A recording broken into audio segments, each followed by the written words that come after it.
498 का केस लग जाता है और पुरुषों के ऊपर में और झूठा आरोप लगा करके इस तरीके से किया, जैसे इनका देखिए 9 दिसंबर की वो शाम थी, रात थी, 1:30 बजे के तकरीबन एक व्यक्ति लाइव आता है और अपने ही मौत का गुणगान करता है कि मैं मरने वाला हूं और क्यों मरने वाला हूं, सारी चीजें वो उस लाइव वीडियो सेशन में बता देता है। 24 पेज की एक सुसाइड लेटर होती है जिसपे वो अपने सारे चीजों को बयां करता है, अपने दर्द को बयां करता है। उसके दर्द को पढ़ेंगे तो आपके आंखों में भी आंसू आ जाएगा।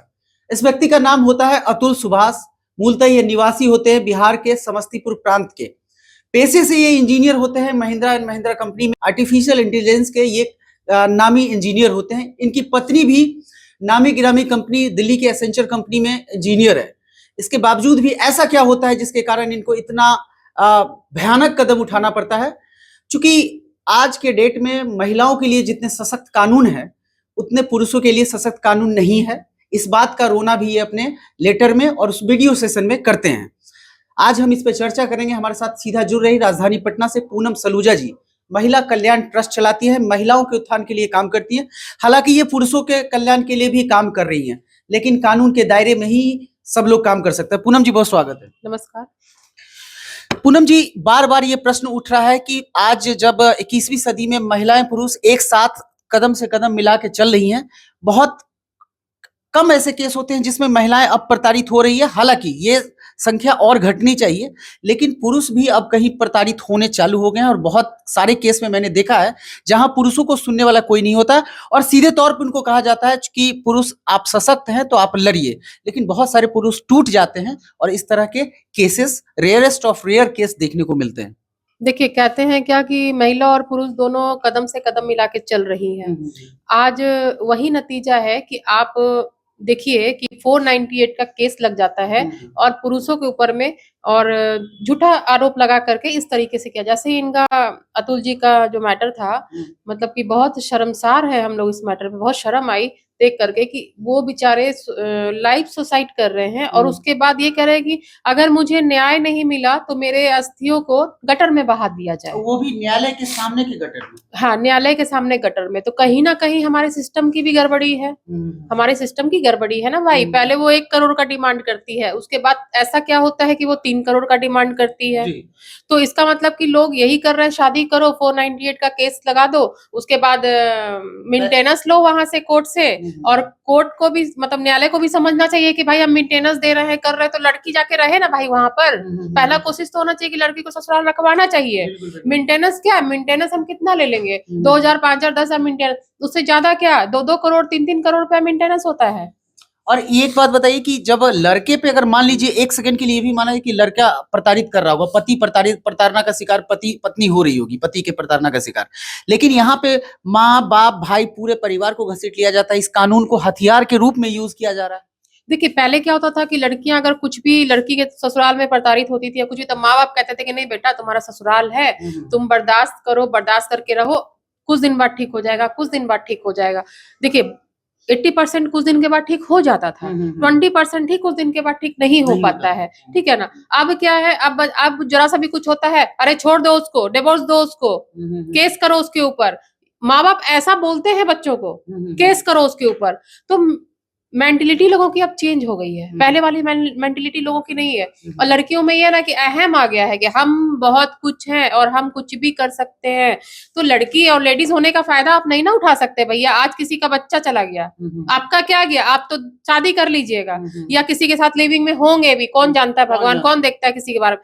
लेकिन जिसका बच्चा चला गया उसके दिल पे क्या बीत रहा है बताइए। और वो कहीं ना कहीं प्रताड़ित था, वाइफ से भी, परिवार से भी, और न्यायालय से भी, प्रशासन से भी प्रताड़ित था वो, तब ना वो लड़का सुसाइड किया। और सबसे बड़ी बात की मतलब शर्म की बात है, हमारे बिहार का बच्चा है। तो बिहार के लोगों को उठना चाहिए, उसको सपोर्ट करना चाहिए और आवाज को आगे बढ़ाना चाहिए। बिल्कुल। आज आप मेरे ख्याल से एक प्रदर्शन में भी शामिल होने के लिए इनकम टैक्स गई थी, तो आप लोग का मेन मांग क्या है कि उन 4 जो अभियुक्त है, उनकी सास, उनके साले साहब, उनके मतलब चाचा, जो चाचा थे, लड़की के चाचा और लड़की की माँ, इन पे कार्रवाई द्रुत गति से होनी चाहिए बिल्कुल, कि पहले तो उनको अरेस्ट, तुरंत इमीडिएट अरेस्ट करना वो चाहिए। लोग भाग चुके हैं मैडम, आपको पता होगा। भाग गए हैं तो कानून का हाथ तो बहुत लंबा होता है, हमने जी। सुना है कानून का हाथ बहुत लंबा होता है, तो उनको अरेस्ट कीजिए, पकड़िए, कहाँ गए, उनके लोकेशन को वो सर्वलाइन में डालिए, पता करना तो 2 मिनट का बात है, बिल्कुल। पुलिस के लिए तो 2 मिनट की बात है। हालांकि इन चारों अभियुक्तों पे केस हो चुका है, धारा 108 और एक 3/5 सबसेक्शन इन पे लग चुका है, लेकिन इस जैसे केस होने के बावजूद भी पुलिस सोई क्यों रही? पुलिस का तो काम ही है सोना, पुलिस तो सोई रहती है ना, यहाँ सामने में पता है कि ये कांड हो रहा है, लेकिन पुलिस तब पहुंचेगी जब वो कांड पूरा खत्म हो चुका होता है तब। कभी आपने सुना है कि ये कांड होने के बीच में पुलिस पहुंच गई हो? नहीं, कभी आपने सुना है? हमने तो नहीं सुना है भैया। नहीं, मैंने भी नहीं सुना। नहीं, बिल्कुल।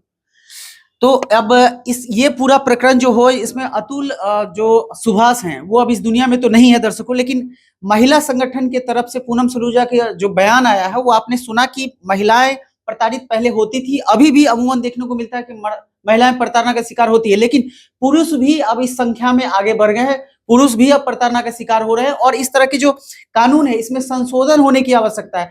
आपको नहीं लगता है कि पुरुषों के लिए भी कुछ इस तरह के कानून होने चाहिए जिसमें संशोधित रूप से न्यायालय को संज्ञान में लेने की जरूरत है? बिल्कुल होना चाहिए। हमारे पास कुछ दिन पहले एक मैटर आया था जिसमें वो लड़का बेचारा रो रो के कह रहा था कि मैडम हम कुछ भी नहीं किए, आया था हमारे ऑफिस में, हम कुछ भी नहीं किए मैडम, हमको फंसा रही है, हमको ये कर रही है, हमको वो कर रही है, हम जेल भी हो आए हैं जाकर के मैडम। उसका पूरा परिवार बैठ के यहाँ रो रहा था और गुहार लगा रहा था कि मैडम मतलब ये हमको कोई सपोर्ट नहीं कर रहा है।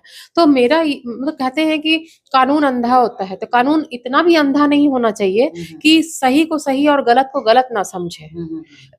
अभी कुछ दिन पहले की बात है, नगर निगम में मैं बैठी थी, वहां पे एक वकील साहब बात कर रहे थे सामने सामने 2 बैठ करके, मैं नाम नहीं लेना चाहूंगी ऑन कैमरा, अगर वो मुझे सुन रहे होंगे तो उनको समझ में आ जाएगा कि मैं किनके बारे में बोल रही हूँ। आपस में बात हो रही थी, एक पार्टी आया था दूसरे की तरफ से, दूसरा पार्टी आया दूसरे, अरे वो गलत भी है, हमको पता है वो गलत है, लेकिन फिर भी हमने पैसा लिया है तो हम गलत का ही साथ देंगे ना। अच्छा, ये वकील साहब का कहना था। अरे भैया, कहने का मतलब कि आप गलत है फिर भी आप गलत का साथ क्यों देंगे? हम कुछ बोलना भी चाहे उस जगह पे, लेकिन मेरे रुकवा दिया गया कि आप कुछ मत बोलिए। तो वकील का तो पेशा होता है कि वो क्लाइंट की तरफ से ही बोलेगा। लेकिन गलत है ना। गलत है। हम भी यहाँ बैठे हैं, महिला कल्याण मंच ट्रस्ट के ऑफिस में बैठे हैं, हम भी देखते हैं, हमारे पास भी बहुत बहुत केसेस लड़कियों के भी आते हैं, लड़कों के भी आते हैं, तो हम पहले इधर से भी देखते हैं, उधर से भी बात करते हैं, उसके बाद हम उस केस में पढ़ते हैं कौन सा पक्ष कौन सही है कौन गलत है। अगर लड़की, कई केस में लड़की गलत निकल जाती है तो हमने हटा दिया ऑफिस से, हमको जाइए आपका केस नहीं लेंगे। हमें यहाँ पे बैठ के कुछ गलत चीज नहीं ना करनी है भैया। ऊपर वालों को भी तो ठीक है, गैर कानूनी काम करे या कुछ भी करे, कम से कम ऊपर वाले को तो चेहरा दिखाना है ना, कि नहीं दिखाना है। बिल्कुल बिल्कुल। तो लड़की होने का फायदा बिल्कुल नहीं उठाना चाहिए। लड़की है तो आप रेप केस लगा सकते हैं। अच्छा, एक चीज बताइए, इस तरह के जो केसेस आते हैं इसमें लड़कियां केस कर देती है, लड़का जेल चला जाता है, डाउरी एक्ट में 498 ए जो है, तो उसमें लड़का जेल चला जाता है, लेकिन कभी कभी ऐसा देखने को मिलता है कि लड़का जब बाहर आता है तो कोर्ट ये कह देता है कि लड़का इसमें दोषी नहीं है, अब उनको रिहा कर दिया जाए। हाँ। तो वैसे केसेस में जो महिला अपने पति पे लगाई है उस पे क्या कार्रवाई होने की जरूरत है कि नहीं? बिल्कुल होनी चाहिए, लेकिन नहीं होता है ना, लेकिन नहीं वही होता। बात तो मैं बोल रही हूँ कि बिल्कुल नहीं होता है। तो ये प्रशासन की हमारी कमी है ना, हमारे कोर्ट जो न्यायालय जो बैठे हैं उन लोग की कमी है ना, कि लड़कियों पे क्यों नहीं किया जाता है। वो तो बेचारा झूठे आरोप में 6 महीना 7 महीना जेल होके आ गया, क्रिमिनल बन गया ना, बेमतलब का। क्रिमिनल बन गया, अच्छा खासा बंदा अंदर जाके क्रिमिनल बन जाता है। उसकी जॉब चली गई, सामाजिक प्रतिष्ठा चली गई, सब कुछ चली गई। फिर तो महिलाओं पे भी इस तरह के आरोप जो बेबुनियाद लगाती है उन पे कानूनन कार्रवाई होनी बिल्कुल होना चाहिए। हमारा मतलब कि डिमांड है सरकार से कि बिल्कुल इस चीज का एक अलग से कानून बनाना चाहिए। हाँ, बिल्कुल बनाना। ठीक है, तो आपने सुना कि इनका क्या डिमांड है। इस तरह का हमारे चैनल के माध्यम से भी हमारा भी यही व्यक्तिगत है, जो भी झूठा आरोप लगाती है महिलाएं उनको बख्शा ना जाए। इस तरह के पुरुष प्रताड़ना का शिकार होना चालू हो गया हमारे देश में भी, और इस तरह की जो हत्या हो रही है इसको मैं संवैधानिक हत्या कहूंगा, क्योंकि वो अतुल जी जो थे वो कहीं ना कहीं वो अंदर से सही थे, सही लड़ाई लड़ रहे थे। उनको मरना तो नहीं चाहिए था, सुसाइड नहीं करना चाहिए था, उनको डट के रहना चाहिए था, आखिर कभी ना कभी तो जीत होती इस बात की। लेकिन वो बेचारा अंदर से टूट चुका था, इसलिए उसने ये गलत काम उठा लिया। लेकिन ये देखिए कि अगर वो सही होता, छल वाला होता, बेईमान होता, तो ये कदम कभी नहीं उठाता, नहीं उठाता। वो सच के रास्ते पे था, सच्चा इंसान था, इसलिए उसने ये सुसाइड किया। नहीं तो अच्छा आदमी, अगर गलत आदमी रहता तो बिल्कुल नहीं करता। तो यहीं से देख लीजिए ना कि न्यायालय के गलती से या किसी के गलती से, प्रशासन की गलती से या परिवार वालों के या उसकी वाइफ के, आखिर एक सच्चा इंसान तो चला गया दुनिया से। ये तो सारे सभी प्रशासन सबके लिए शर्म की बात है। शर्म की बात है जी, समाज के लिए शर्म की बात। अब 3 करोड़ का दावा कर रही थी, अब सीधे उसके आके उसके प्रॉपर्टी पे दावा करेगी कि भैया वो तो चला गया, अब उसकी बीवी अलावा मेरा आधा हिस्सा। तो उसकी सास बोली थी कि तुम सुसाइड भी कर लेते हो ना तो तुम्हारे बाप से हम पैसा वसूल लेंगे। बोली थी ये बात। सास बात मैंने नहीं सुना था, लेकिन बोली है तो फिर उसका यही मेन मोटिव होगा कि इसको इतना डेमोलाइज कर दो कि ये बंदा मर जाए, उसके बाद हमारा हक दावा तो है ही है। उसको तो वो आदमी चाहिए नहीं था, उसको तो 3 करोड़ 2 करोड़ रुपया चाहिए था, उसको आदमी से प्यार नहीं था, उसको पैसे से प्यार था। अब तो उसके लिए इजी पूर्वक हो गया सारा चीज। फिलहाल दर्शकों को अपडेट देता हूं कि अब इन चारों अभियुक्तों पे केस पुलिस ने दर्ज कर लिया है। इनको पुलिस सरसरी निगाहों से खोज रही है, हालांकि ये अभी फरार चल रहे हैं। हमारे खबर कवर करने तक ये लोग फरार चल रहे हैं। अब पुलिस की कार्रवाई कहां तक आगे बढ़ी है विशेष डिटेल में करूंगा, कोशिश करूंगा कि कुछ और गणमान्य व्यक्तियों से इस बात पे मैं राय लूं, चूंकि ये मुद्दा जो है बड़ा सेंसिटिव है और समाज को इस पे बैठ के विचार करने की जरूरत है। आप अपने विचार हमारे साथ साझा कीजिएगा।